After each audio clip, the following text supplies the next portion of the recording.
La nuit fait travailler notre imagination, entre ce qu'on aperçoit et ce qu'on croit y voir. Dans cette vidéo, je vais explorer comment différents artistes de l'image ont montré la nuit, pour comprendre quels effets le choix de leur technique a sur notre imaginaire. Nous verrons aussi comment ces techniques peuvent inspirer une démarche créative. La nuit au cinéma a longtemps été américaine.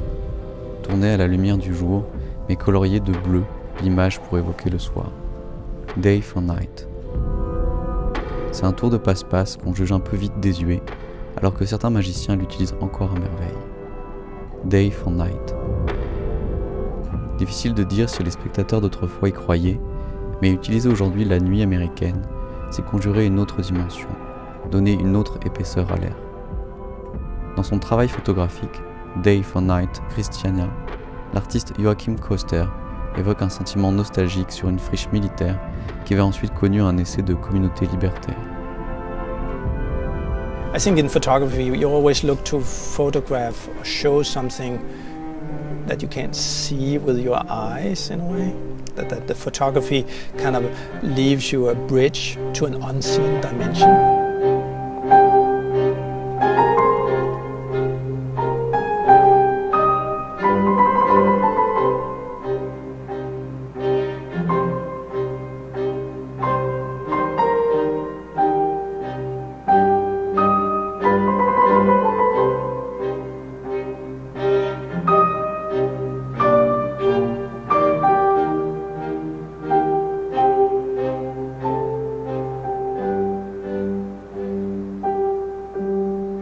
Alors que la sensibilité des caméras et la finesse des optiques a permis de filmer avec de moins en moins de lumière, l'obscurité est devenue anormale dans notre quotidien. Trop de lumière la nuit pour voir la différence avec nos vies de tous les jours.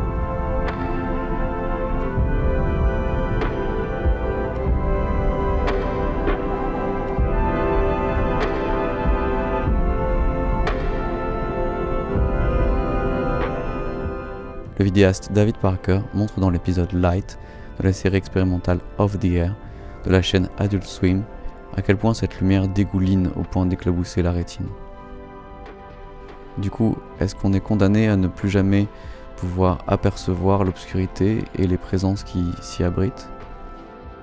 Pour voir à nouveau la nuit, il faut quitter ce qu'on connaît, se risquer auprès de créatures différentes, laisser derrière ses idées reçues. Observés dans leur milieu naturel par les caméras thermiques des scientifiques, les loups et les chiens de berger qui défendent les troupeaux sont parfois amenés à jouer ensemble, se renifler, s'approcher, partager une carcasse. Les camps qui voient de la même façon dans le noir sont bien plus frères qu'ennemis. Sur internet, tapez Night Vision et vous aurez malheureusement surtout une série de vidéos d'animaux abattus de nuit, grâce à des lunettes spéciales fixées sur des fusils de prédateurs qui ne laissent aucune chance à leur proie. Au cinéma, souvent, filmer la nuit obscure, c'est filmer la peur du noir. Filmer celui qui ne voit pas, mais qui est vu. La caméra qui voit dans le noir amène la mort. Elle est prédatrice et celui qu'elle filme est proie. Comme dans Le Silence des agneaux, où l'héroïne est acculée par un prédateur inhumain.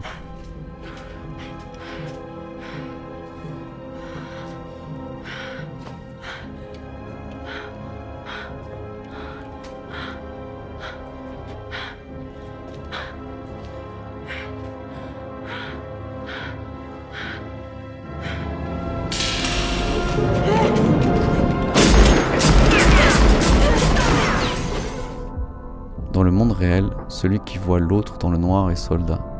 Les silhouettes des ennemis brillent dans la nuit, comme si le militaire était forcé à voir les fantômes à venir.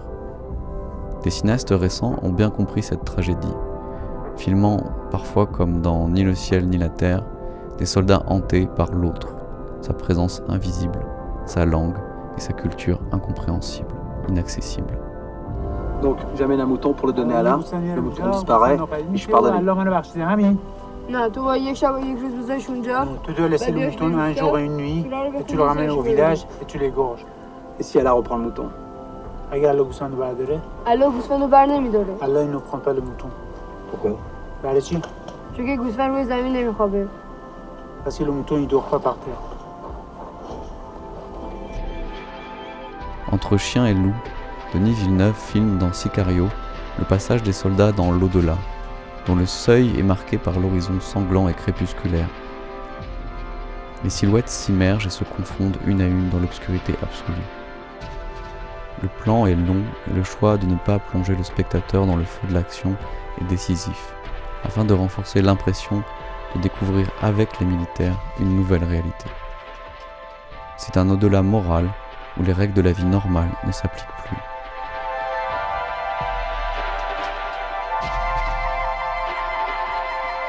Le paysage apparaît extraterrestre, les pas plus lourds. C'est un autre monde, inconnu, terrifiant. Notre guide dans ce monde hostile est un assassin. Notre survie dépend de notre capacité à le suivre à la trace.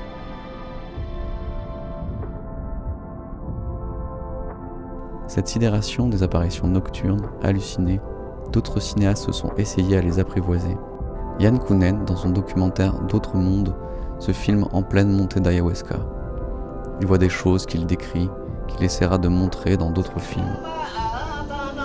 C'est un chemin dangereux dans lequel il faut avancer avec prudence. J'ai manqué une fois de cette prudence vitale et ne respectant pas les diètes, j'ai connu la schizophrénie pendant une semaine. J'ai dû retourner dans la jungle pour qu'il m'aide à reconstruire la partie psychologique de mon esprit. Je me retrouve une nouvelle fois au cœur de l'expérience. Ce soir, nous avons pris une nouvelle plante. Les visions sont trop fortes. Je tente en me convulsant d'échapper à toute pensée. Pour ne pas devenir fou, pour être à l'instant, l'esprit mis à nu ressentant l'organique.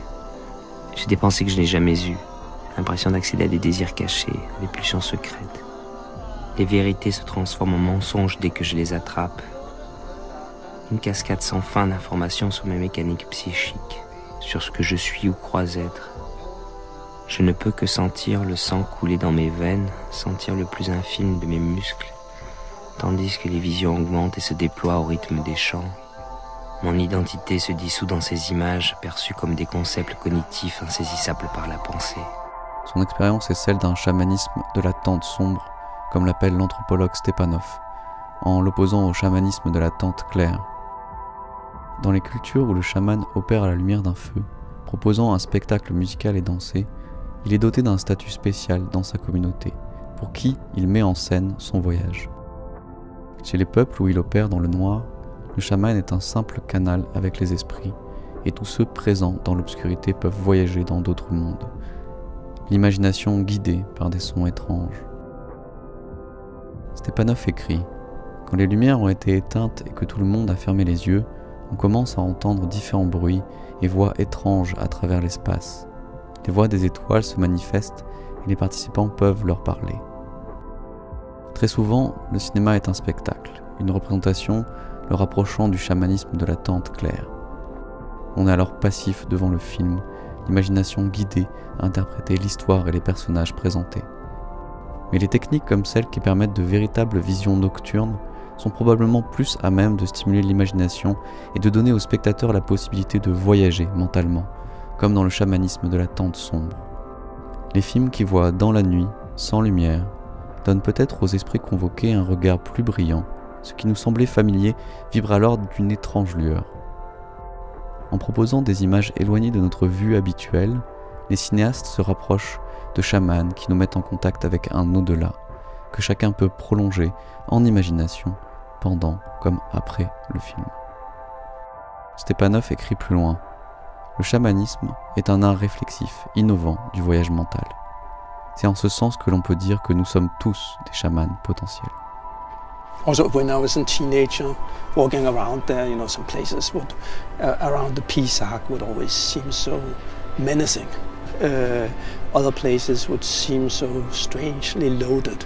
It was as if all those histories, all those things happening, all those intentions, they were like seeping out through everything. So it felt like the whole atmosphere was charged.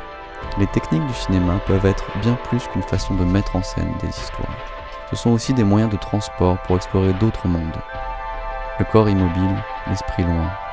Ciné-chamanisme, c'est une chaîne de format, avec des vidéos enquêtes d'images comme celle-ci, qui analysent l'œuvre de cinéastes et d'artistes visuels, et des courts-métrages, des expériences visuelles, pour tenter de mettre en pratique ces réflexions, comme dans Nos angoisses à retrouver dès maintenant. J'ai peur. Si, pourquoi pas, j'en ai mal au bide. Ciné-chamanisme, c'est chercher d'autres façons de voir, en explorant les propriétés hallucinatoires des techniques du cinéma.